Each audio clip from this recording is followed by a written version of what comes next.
to the Black Table.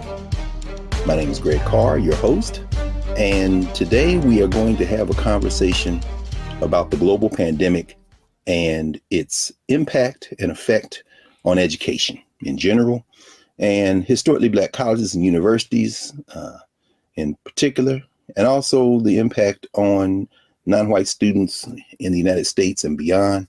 And we're going to have it with three major master teachers at historically Black colleges and universities. And this will be an ongoing conversation with these scholars, these teachers, and our comrades at historically Black universities as part of our regular HBCU Educators Roundtable. So the global pandemic has really disrupted all of our institutions in one way or another. And education, which is the foundational institution upon which human society is built in so many ways, has not escaped. Many, like NYU Business School professor Scott Galloway, has said that COVID has simply accelerated trends in higher education. It hasn't just disrupted, it has accelerated, not only in higher education, but in K-12 education as well. So we thought that for our initial HBCU Master Teacher Roundtable, Educator Roundtable, we would invite three of the best in the business. So today we'll be having this conversation on COVID and its impact with Dr. Catherine Adams, who's an associate professor in the Department of African and African American Studies at Claflin University in Columbia, South Carolina. Dr. Mario Beatty, who is an associate professor in the Department of Afro-American Studies at Howard University, and Dr. Valethia Watkins, who is also an associate professor in the Department of Afro-American Studies at Howard University and director of Howard University's Graduate Women's Studies Certificate Program. So welcome, colleagues. Welcome to the Black Table. Thank you. Thank you. Good to see everybody. Yeah, Absolutely. Colleagues. So it's good to be seen. Good to be seen and not viewed. That's right. Which is a little bit of gallows humor, unfortunately, but we know that we've all been in this profession for quite some time. Between the four of us, we've got well over a century of experience at just about every level of education. So I want to start with this, and we're just gonna have a bit of a conversation today. Anybody have any striking stories as it relates to COVID regarding yourself, your colleagues, and maybe how you or your students have been impacted the most? I think for me, in terms of what I've seen in students, I have noticed a tremendous amount of more mental health issues being expressed by students to me, orally and in writing. I think that for students, perhaps not being on campus, not seeing their friends, being more isolated at home, all of us, I think the isolation, the kind of the breakdown of the bonds of community has impacted all of us, but I have seen that impact in my classes. So I constantly am getting students that are depressed, that are asking for longer extensions to complete assignments because they are just tired, fatigued. They're dealing with a range of family issues like all of us, meaning that many of their family members have caught COVID. I've had a student where multiple members of their family members caught COVID around the same time, were in the hospital. Like all of those issues, the emotionality of all of that, and the stress that comes from that is tremendously impacting student outcomes. Mm-hmm. And we don't discuss that very much. I mean, it's like when you come into the classroom, it's like, okay, all things considered, here's the work, you do the work, you get your grade. But we have to be sensitive as professors to this whole range of external issues and circumstances that is beyond any of our control that is impacting dynamics in the classroom. And there's no way that we can escape it, and we have to face it. But more so for me, it's changed me fundamentally too. Because in this environment as a professor, you have to be more flexible. I think it calls for that. You have to be more empathetic. You have to be more understanding. You have to be more supportive.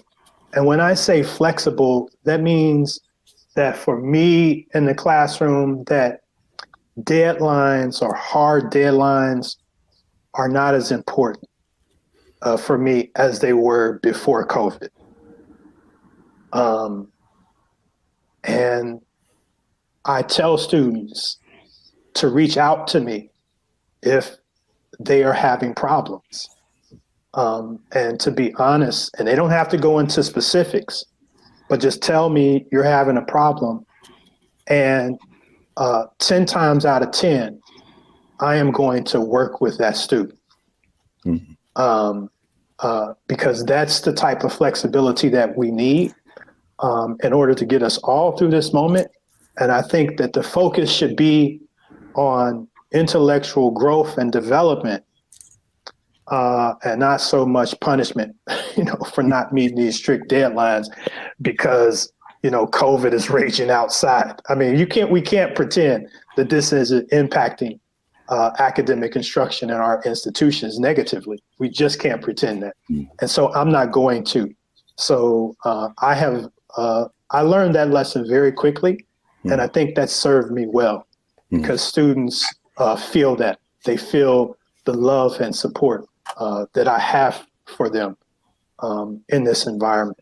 And so I think off the top of my head, I would say the mental health challenges, the range of them, have been the most telling aspect that I've seen from students in this environment. And I would add that, to put that in context, with Dr. Beatty, we've been his colleagues for many, many years. And it's a person that holds students to the highest standard of performance. And prior to COVID, was very much about teaching them to meet deadlines and to meet the particularities of an assignment. And so that adjustment really is an important adjustment. And I have had feedback from students that not all professors have made that adjustment. There are many professors that take these kind of issues like mental health and the other things that are related to this pandemic. They try to treat the classroom environment online the same as they did prior to COVID. And so for some of our colleagues, when students are presenting these kinds of challenges, they treat it as them just engaging in the usual finesse of not meeting their obligations. And I've been amazed at the number of students who have tuned into class, but have told me they are working. And so sometimes they're dipping out of their job as a waitress or other kinds of jobs and taking classes in their cars or in a private closet somewhere where they're trying to balance meeting economic obligation, whether it's because family members have taken ill and they have had to step up their economic contributions to their family.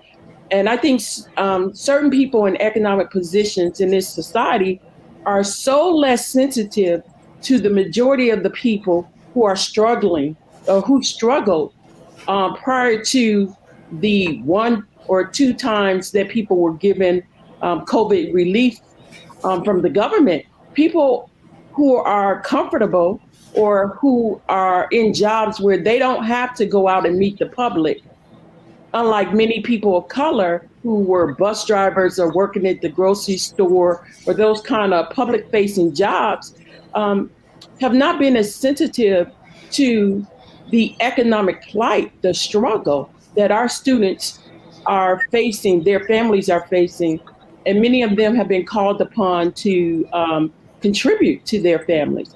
So, but in addition to that, stepping down a step below the mental health issues, I really think people underestimate how much human to human interaction, how important that is. And the community bonds on a HBCU are really a major part of the experience because these campuses have always been under-resourced from the national government and state government. We've always had to make a way out of no way.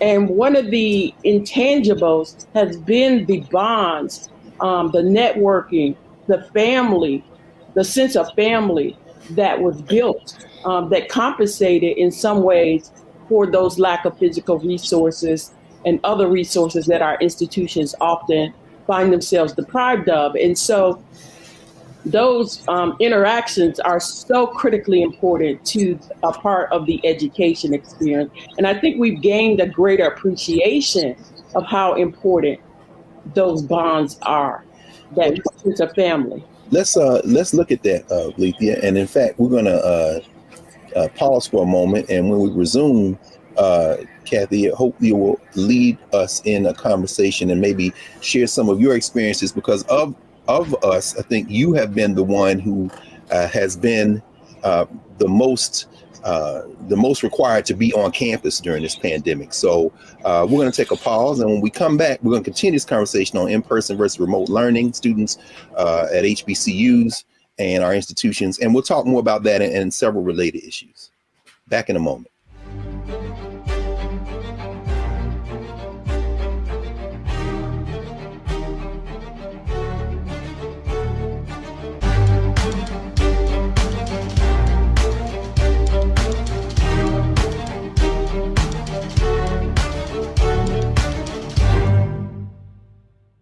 I'm Deborah Owens, America's Wealth Coach, and my new show, Get Wealthy, focuses on the things that your financial advisor and bank isn't telling you, but you absolutely need to know.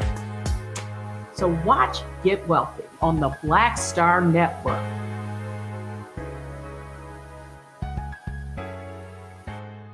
Hi, I'm Dr. Jackie Hood Martin, and I have a question for you. Ever feel as if your life is teetering and the weight and pressure of the world is consistently on your shoulders? Well, let me tell you, living a balanced life isn't easy. Join me each Tuesday on Black Star Network for A Balanced Life with Dr. Jackie. We'll laugh together, cry together, pull ourselves together, and cheer each other on. So join me for new shows each Tuesday on Black Star Network, A Balanced Life with Dr. Jackie.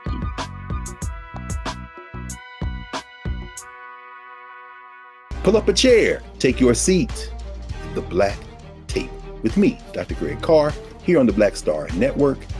Every week, we'll take a deeper dive into the world we're living in. Join the conversation only on the Black Star Network. We're all impacted by the culture, whether we know it or not. From politics to music and entertainment, it's a huge part of our lives, and we're going to talk about it every day right here on The Culture with me, Faraji Muhammad, only on the Black Star Network.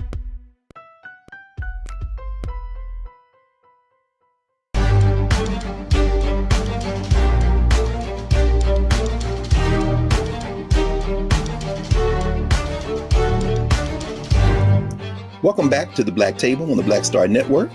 I'm Greg Carr here with our HBCU Master Teachers Roundtable, Mario Beatty, Lethea Watkins, and Catherine Adams, and we're talking about the impact of COVID in the current landscape of higher ed in general, HBCUs in particular, and K-12. When we left, Mario and Lethea had laid out many of the challenges facing our students and how it has adjusted our work as teachers and educators, particularly at Black colleges. Kathy, you have taught both above and below the Mason-Dixon line. You've taught outside the continental United States, University of the West Indies. Like the rest of us, we worked at public and private schools, historically white schools and historically Black schools. But your experience at Claflin, I think, distinguishes ours at Howard and so many of our colleagues, particularly at HBCUs. You've been in person for a great deal of this time back and forth. Could you help us kind of tease out some of the things that Mario and Lethea opened up with in terms of this, faces the challenges facing our students, and also the challenges facing us as teachers, and perhaps even some of the tensions that we have, because administrators don't always get the memo. They have other priorities. But let us know, because you've been literally in the classroom. Yeah, thank you.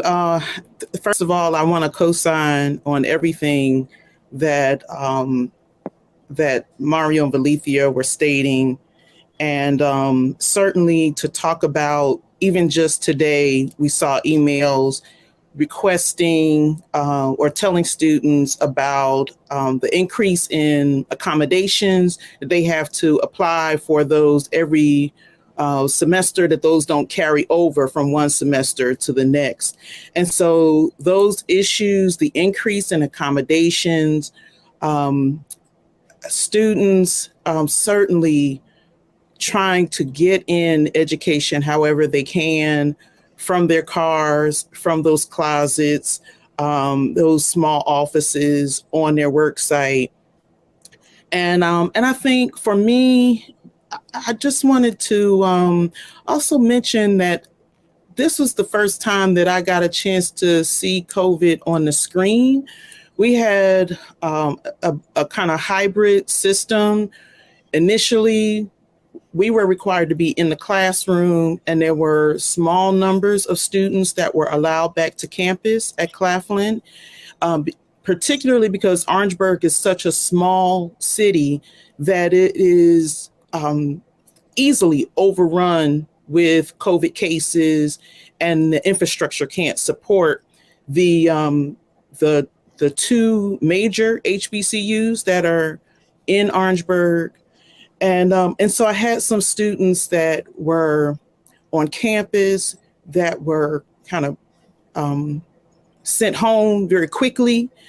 And if they tested positive, without regard to what might be the best way to integrate them back into their homes and communities, that's been a concern. I've seen COVID on the screen for students who are still trying to not get lost in classes. And so they may have contracted COVID, and they'll come on with their cameras off. And then after class is over, those students will turn their cameras on so that I can see them. And it's been very disheartening to see young people experiencing those symptoms, and maybe just a little bit of fear behind their eyes in terms of what that means.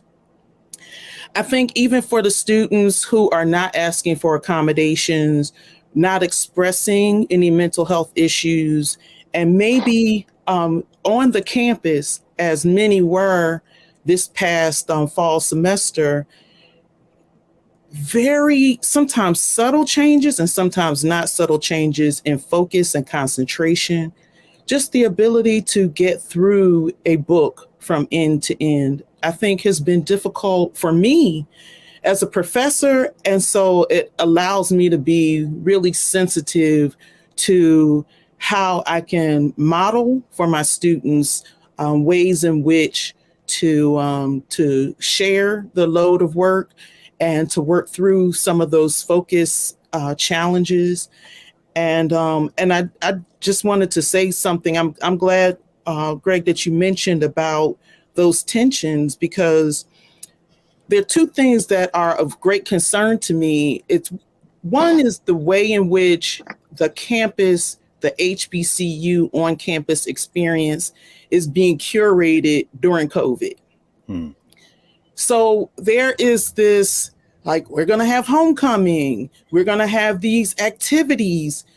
And in some ways, students wanting to connect are showing up to those events, but maybe we're not really focusing in on some of the intellectual capacities and ways in which we can be using that sense of community to help bolster what students can do to not only kind of survive through this moment, but also to build new capacities. And so is kind of curating a campus experience that it has very little mention of the intellectual work and how we can be flexible around those things. And then some of it is just kind of gotcha politics, like I refer to it as gotcha politics because it's like we make students prove beyond a shadow of a doubt that there's an issue that we need to provide an accommodation for.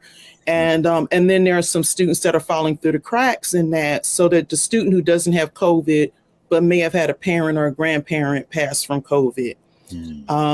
The student who may just be fearful of being in a classroom where we talk about spacing 3 feet, and that's the CDC guideline. But mentally, I've been in some of those classrooms where they say, well, we spaced the chairs out 3 feet apart. But when the bodies are in the seats, I can tell that I leave the classroom with just a slight headache.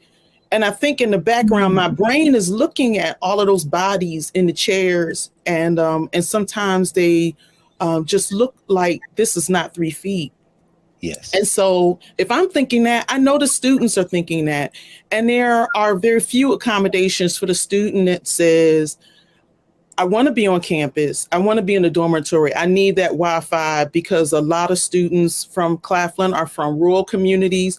And it doesn't matter if you send them a hotspot, they may not have very good cell phone coverage. So a hotspot's not going to help them. Campus will help them. But being in the classroom, being forced into the classroom when we have technologies like they could access Zoom from their classroom and still have access to the resources, that we haven't quite caught up with a response that is allowing students to feel comfortable in asking for the myriad of things that they need, knowing that there'll be an affirmative response. That's interesting, Kat. I mean, and a little bit later on, we're going to talk about what we think our students and what the data is showing us students may or may not be losing in terms of their academic progress, their intellectual growth. And as you talk about it, Valethi, it reminds me, I mean, you've taught in the community colleges of Chicago, and we see that that our faculty colleagues K-12 in Chicago have said they're not going back in the classrooms until these kind of safety measures are introduced. And the mayor of Chicago has said they're engaging in a legal work stoppage action. But that having been said, how do we approach these very real questions of lack of technology, lack of access, and how do we connect that with, as a recent study, Fayetteville University polled students, and almost all of them, 90%, said they were worried or extremely worried about how COVID was impacting the institution. They're very worried. And 60% of them said it may take 2-3 years for HBCUs to return to normal. But it sounds like even returning to what we were doing before COVID doesn't address the fact of what some of the things Kathy just raised in terms of the challenges, the very real challenges that existed pre-COVID in terms of this kind of bureaucratic process, not listening to educators, perhaps diminishing or lowering the attention on intellectual development. How do we address these issues that have been laid bare by COVID, like this question of the intellectual development of students, the concerns of students, not just the emotional anxiety, but the even process of teaching and learning, things that we all knew existed before COVID, but COVID has now just exposed it, and there's no place for it to hide. Yeah, balancing these different or competing interests is what we're being confronted with. And a lot of these issues have been moving forward, like you say, accelerating what was already taking place. And what I mean by that, early on, I must admit, I wasn't, even though I served on a technology committee that evaluated applications by faculty members to turn their classes into hybrid courses, or even to encourage them to create online courses. In the back of my mind, I was always concerned with the for-profit motive or intent that these were trends. I mean, I embrace the technology because I think there are benefits to it, but we have to balance them with human interest. And for some people who are bean counters, who devalue what professors do, what we do in the classroom, what we bring, the intangibles, those people who develop assessment in ways that want to treat it just like working on a factory assembly line, and you could just count widgets, these intangible things that happen in education that you can't always count and measure in individual increments. My concern was always that this was a trend like you see in grocery stores, that as you've seen the acceleration of ending jobs of even cashiers, that so many grocery stores, whether it's Whole Foods or the local pharmacy, now you're seeing these self-checkout. And that's technology replacing human interaction, human jobs. And so, frankly, I was concerned very early on that the use of technology was designed in a way to harness our expertise, what we bring, to try to videotape it, to try to curate it in ways that then they could just always put in a tape, push play, and eliminate you from the equation. That they were thinking about bringing in just low-paid workers as really TAs and others to just grade papers, and to use the technology to just replicate what they thought they were going to be replicating, the professor's expertise, just by using tapes of the professor and being able to eliminate the professor from the equation. But I think one benefit of this experience, whether it's people through K through 12 or even at our level, the people are gaining an appreciation of the importance of teachers and what we bring, and how we can impact and touch lives and change lives. We've all had our lives changed by a teacher. I remember my 4th grade teacher, Mrs. Shelton, who invested so much in me, who gave me such a strong foundation. Many of us can reach in our lives and talk about a teacher that has changed our life. So in that regard, what's happening in Chicago, for example, I saw a debate from a parent who wanted the kids in the classroom versus a parent who said we needed a pause. It's this conversation about education is not the center, although people talk about what they're doing in terms of education at the center. The reality is they're saying these parents cannot get back to work unless these kids are in the classroom. And so it becomes about keeping corporation and economics going, as opposed to, are the children safe? We see an increase in young people having COVID. I'm talking about the K through 12 young people having COVID. I mean, why can't a model be created to, like the wealthy are doing, to have small pods? Their education of their children have not been disrupted by the pandemic. That's right. Well, it's the education of other people. In fact, that's a good place for us to take another pause. When we come back, we're going to talk about some of these disparities in academic growth, and from here on in, for the rest of the show, have an exchange and a conversation about how these disparities exist and what we've been doing to try to address some of these things. So again, you're with our HBCU Educators Roundtable. This is the Black Table. I'm Greg Carr. Back in a minute.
Hi, I'm Dr. Jackie Hood Martin, and I have a question for you. Ever feel as if your life is teetering and the weight and pressure of the world is consistently on your shoulders? Well, let me tell you, living a balanced life isn't easy. Join me each Tuesday on Black Star Network for A Balanced Life with Dr. Jackie. We'll laugh together, cry together, pull ourselves together, and cheer each other on. So join me for new shows each Tuesday on Black Star Network, A Balanced Life with Dr. Jackie.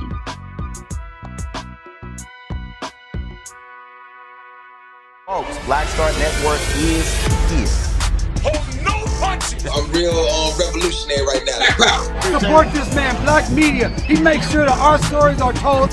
Thank you for being the voice of Black America, Roland. Stay black. I love y'all. All momentum we have now, we have to keep this going. The video looks phenomenal. See, there's a difference between Black Star Network and Black-owned media and something like CNN. You can't be Black-owned media and be scared. It's time to be smart.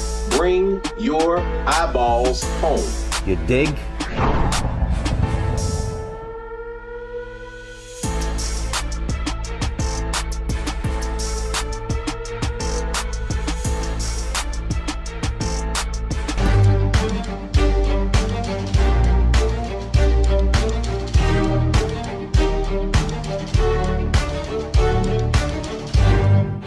Welcome back to the Black Table.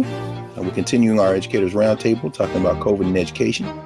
And we're joined again with Mario Beatty from Howard University, Valethia Watkins from Howard University, and Catherine Adams from Claflin. Valethia, you were talking about the impact that we see K-12, when you mentioned Chicago.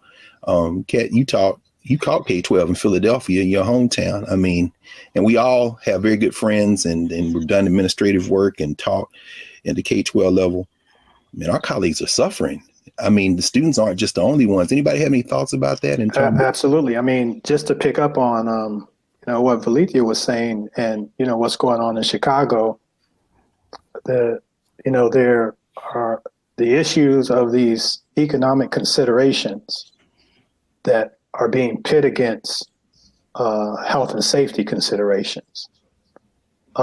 And kind of early on in the COVID crisis, the health and safety considerations were weighing out. It was clear that we need to pause. We need to go virtual for health and safety reasons. As vaccines have kicked in, and the impact of those, and just time itself, there's increasing sentiment. Both by conservatives and liberals, that it's just time to get back to work.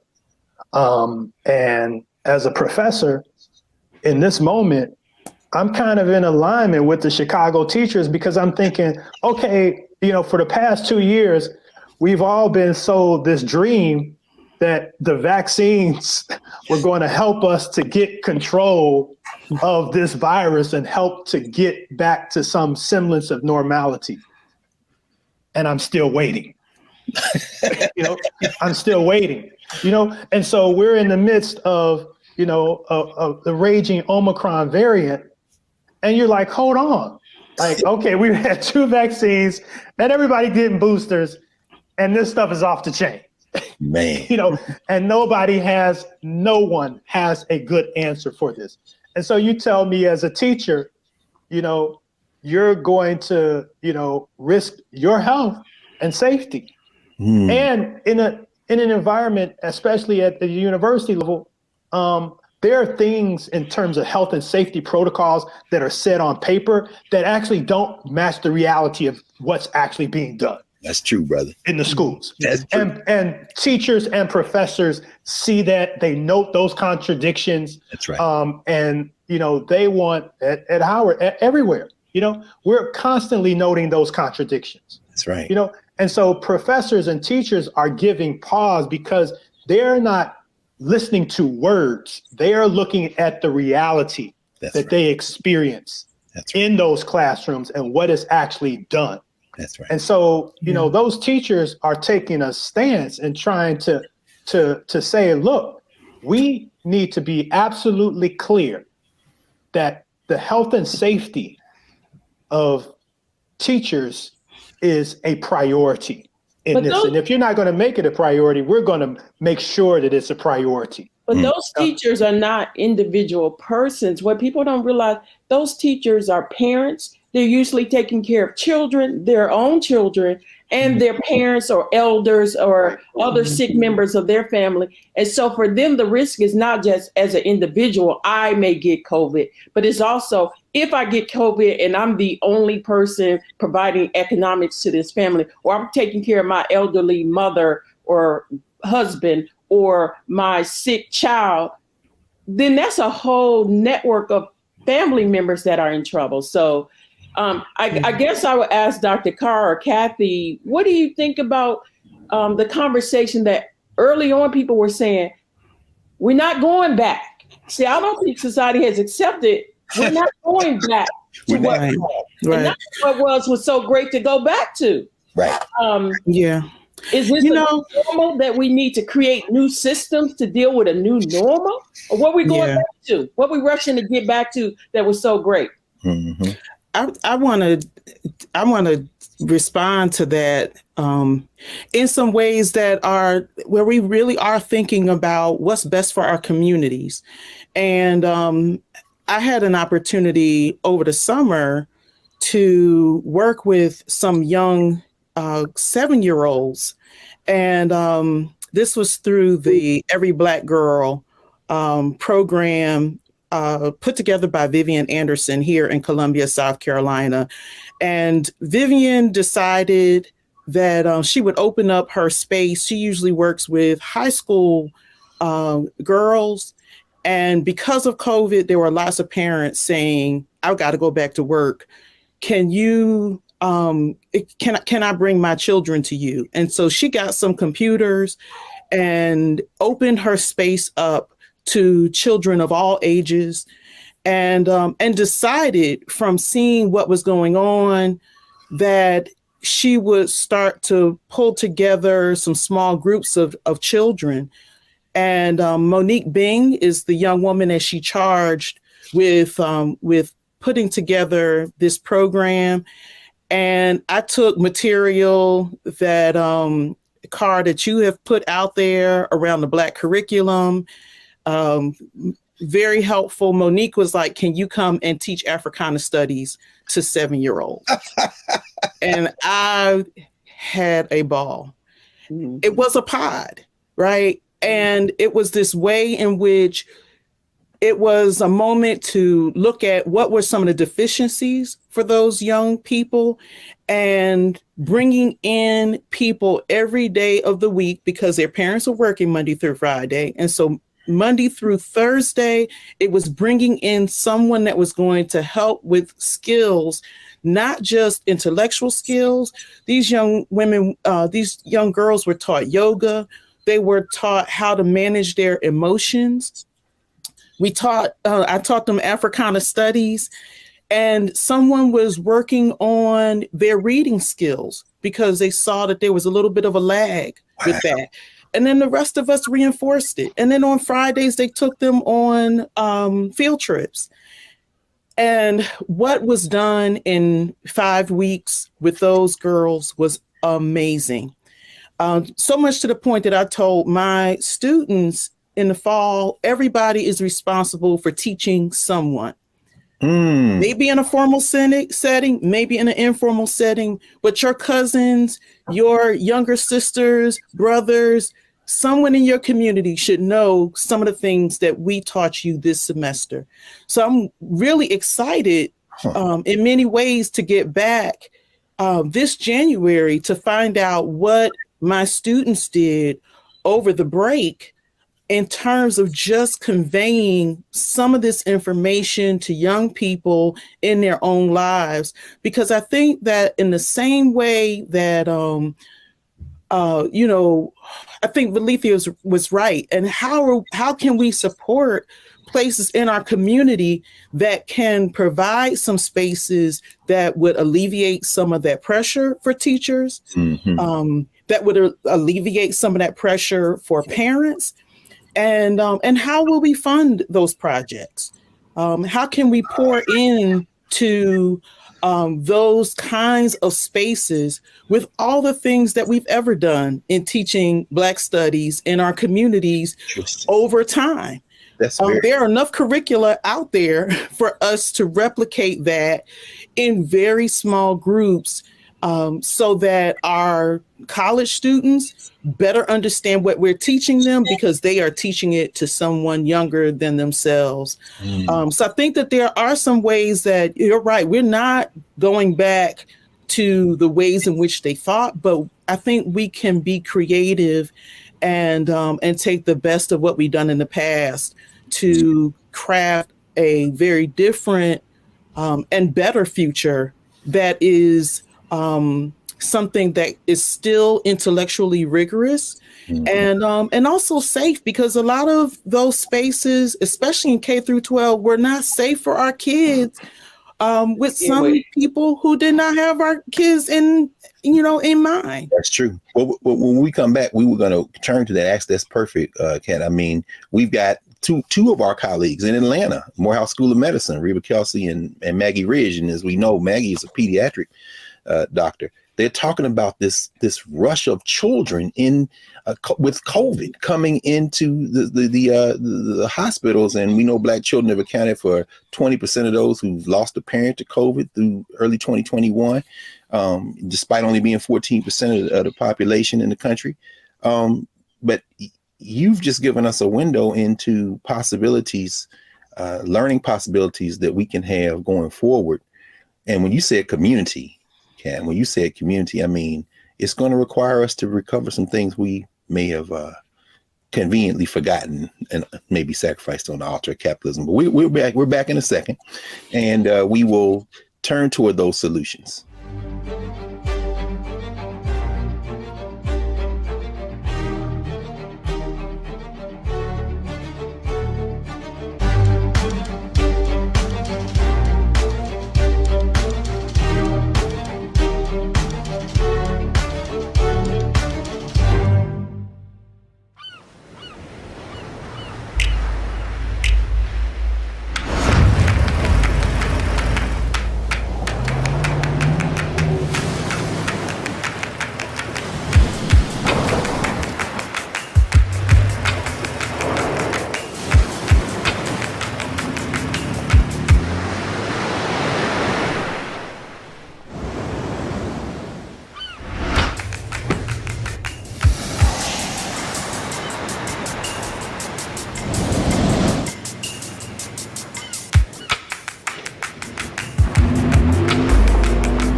I'm Deborah Owens, America's Wealth Coach, and my new show, Get Wealthy, focuses on the things that your financial advisor and bank isn't telling you, but you absolutely need to know. So watch Get Wealthy on the Black Star Network.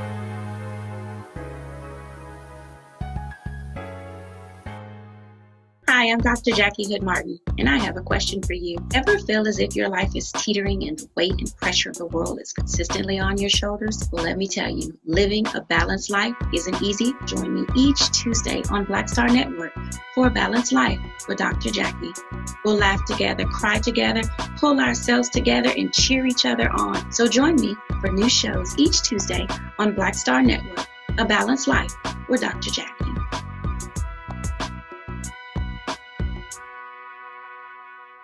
It's time to be smart. Roland Martin's doing this every day. Oh, no punches! Thank you, Roland Martin, for always giving voice to the issues. Look for Roland Martin in the whirlwind, to quote Marcus Garvey again. The video looks phenomenal, so I'm really excited to see it on my big screen. Support this man, Black media. He makes sure that our stories are told. See, this difference between Black Star Network and Black-owned media and something like CNN. I got to defer to the brilliance of Dr. Carr and to the brilliance of the Black Star Network. I am rolling with rolling all the way. Honored to be on a show that you own. A black man owns the show. Folks, Black Star Network is here. I'm real revolutionary right now. Rolling was amazing on there. I love y'all. I can't commend you enough about this platform that you've created for us to be able to share who we are, what we're doing in the world, and the impact that we're having. Let's be smart. Bring your eyeballs home. You can't be Black-owned media and be scared. You dig?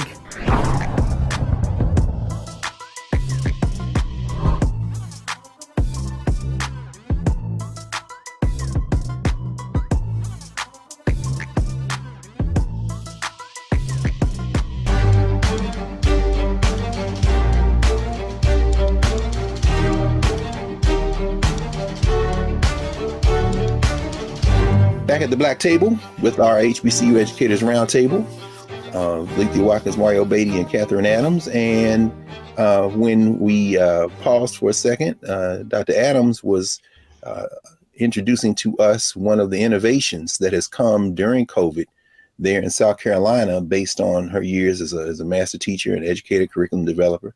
Okay, y'all, we've all participated in writing curriculum. Some things we've done together. We've taken students abroad. We've done any number of things. In knowing you all and listening to how you've approached these challenges over the last couple of years, what are some of the, for lack of a better term, positives in terms of things we can maybe recover, retool, remember, and apply? You just gave us one incredible example there with what you all are doing with these young people, and particularly the young girls.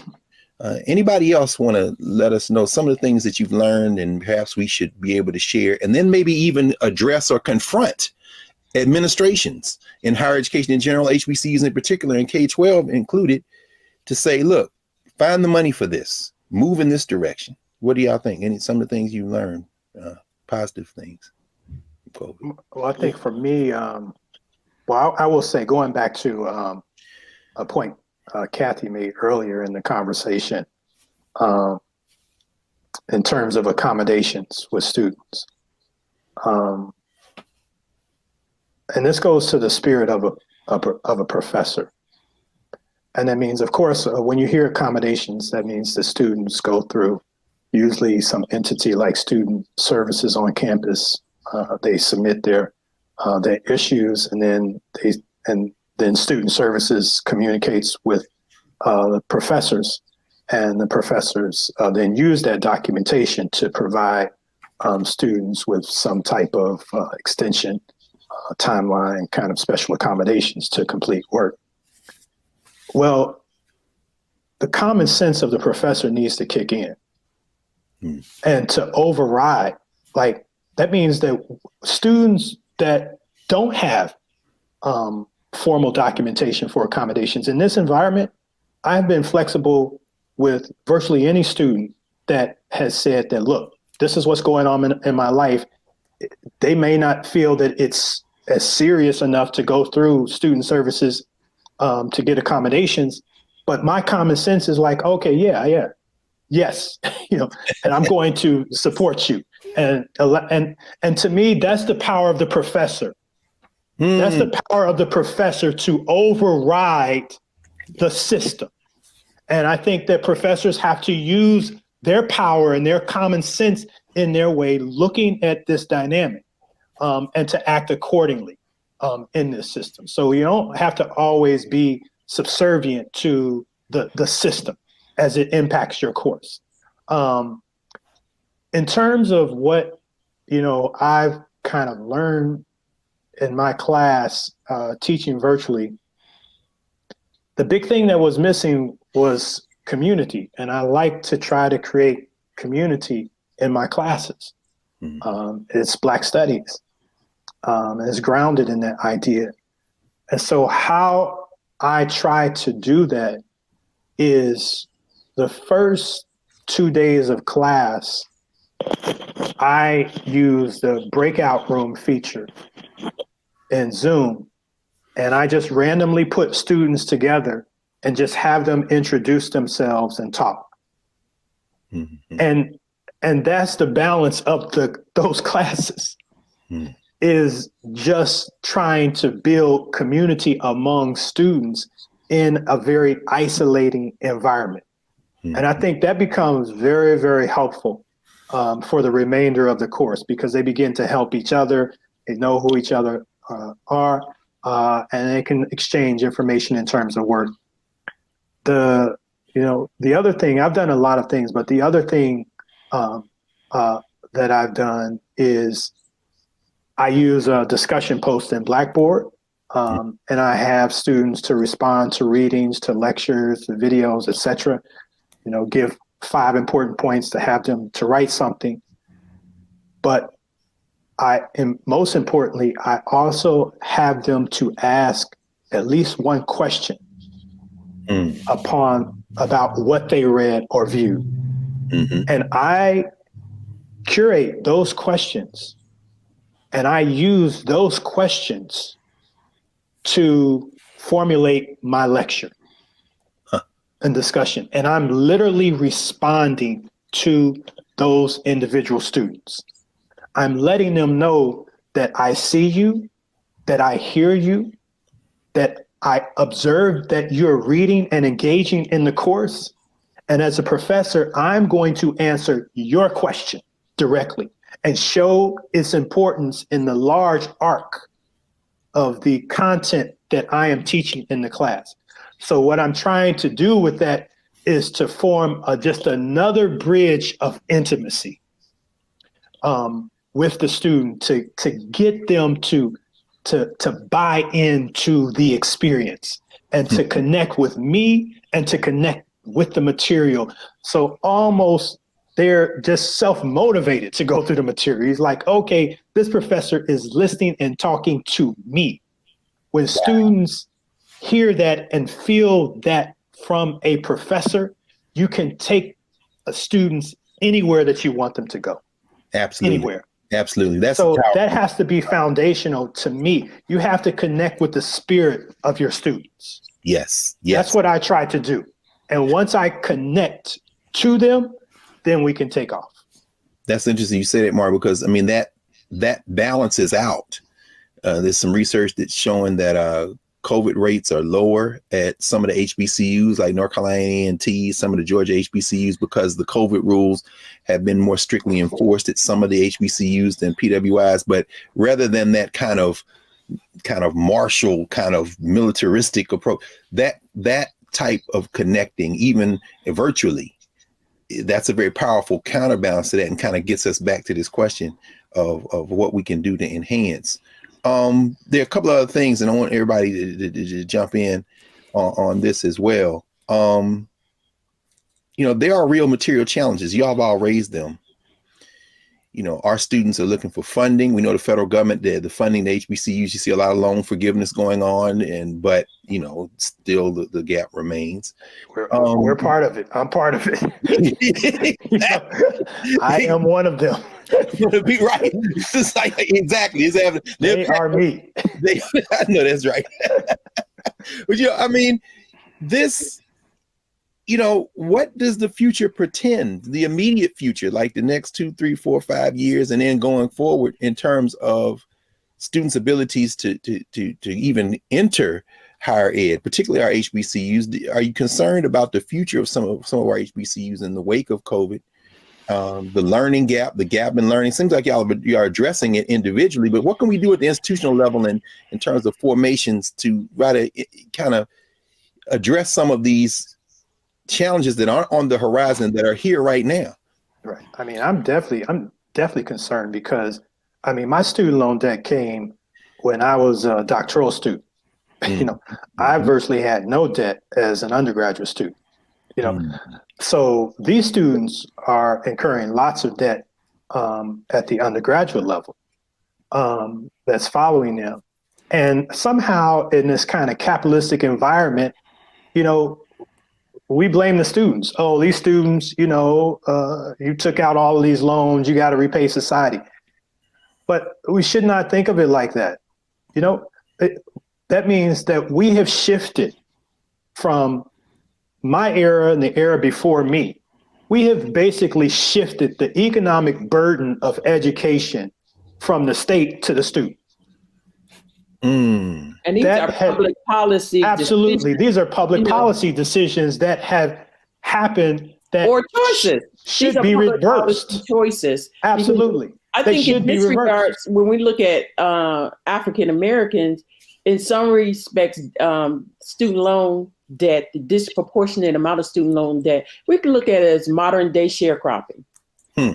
You know, rather than using education and these opportunities to lift our communities up into home ownership and into economic situations that we can pass on to another generation, this debt creates a ceiling that keeps you at a material level that it's just like our families who were on the farm, sharecropping on the plantation. So, I mean, this is a real choice because the generations before us did not have this amount of debt. There was an investment in public education. There was an investment, and of course, HBCUs didn't experience that level of investment, but you're investing in the future. And so students should not have this amount of debt, and that's a public policy choice. So if you want to talk about reparations, provide quality education, and investing in quality education is one of the major forms of reparation that we could have in this country.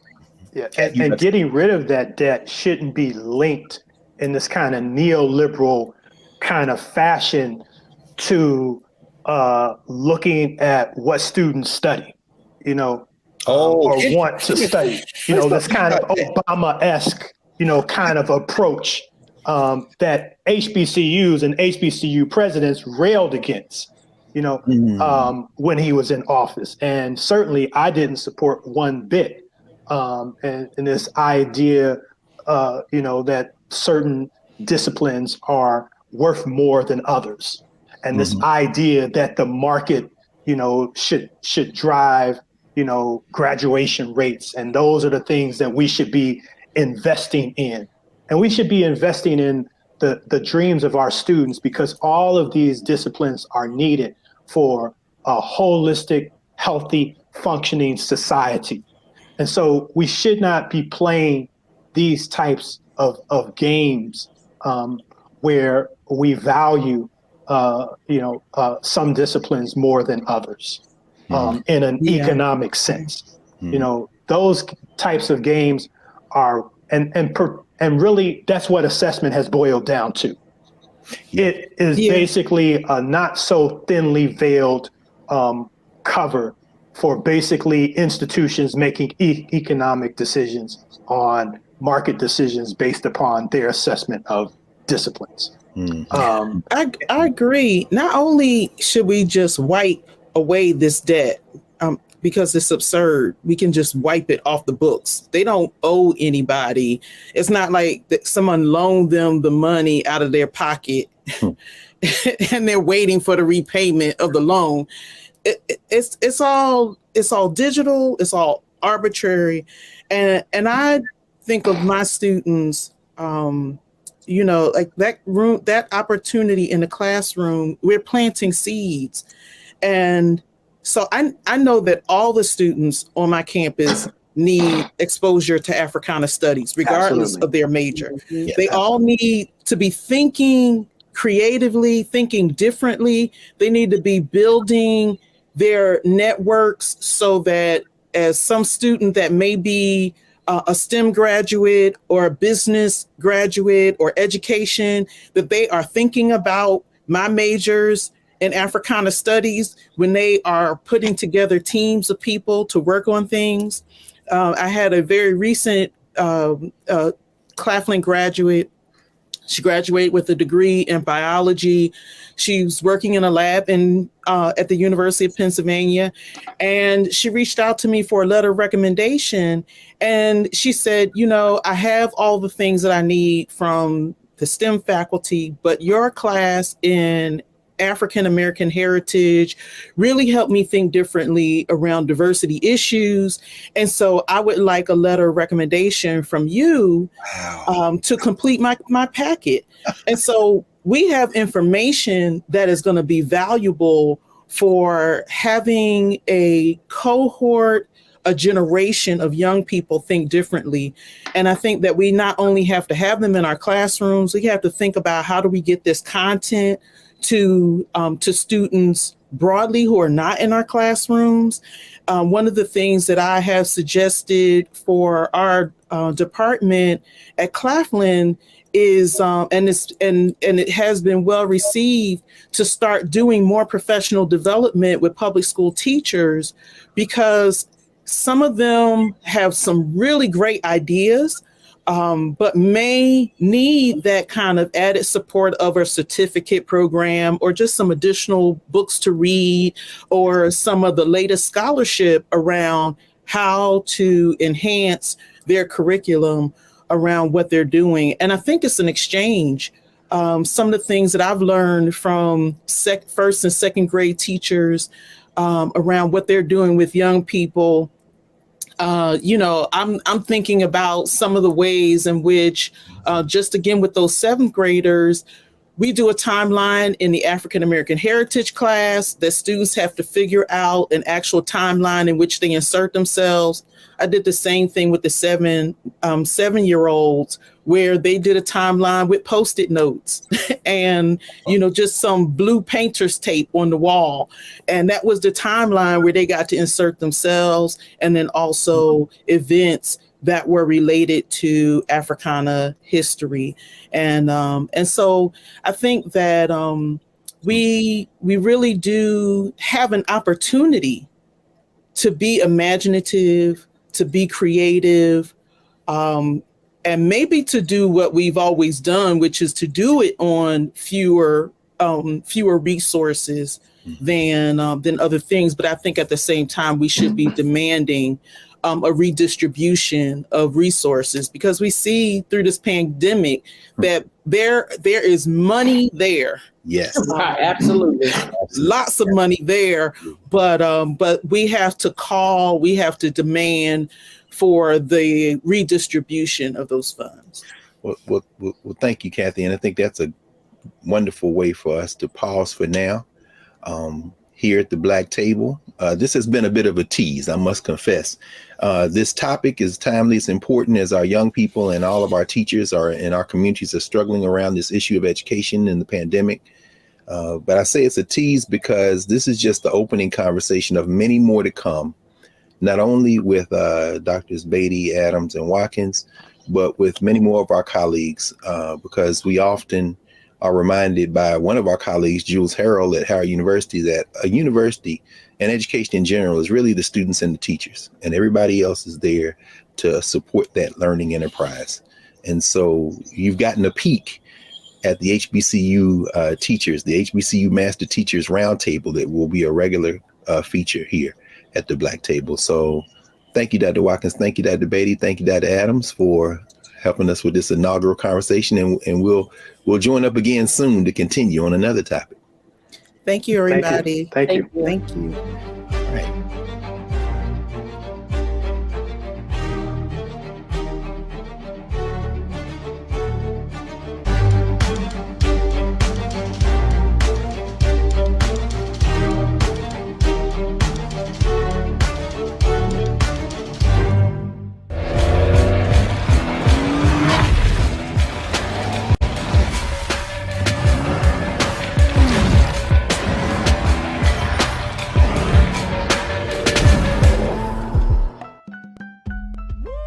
We're all impacted by the culture, whether we know it or not. From politics to music and entertainment, it's a huge part of our lives, and we're going to talk about it every day right here on The Culture with me, Faraji Muhammad, only on the Black Star Network.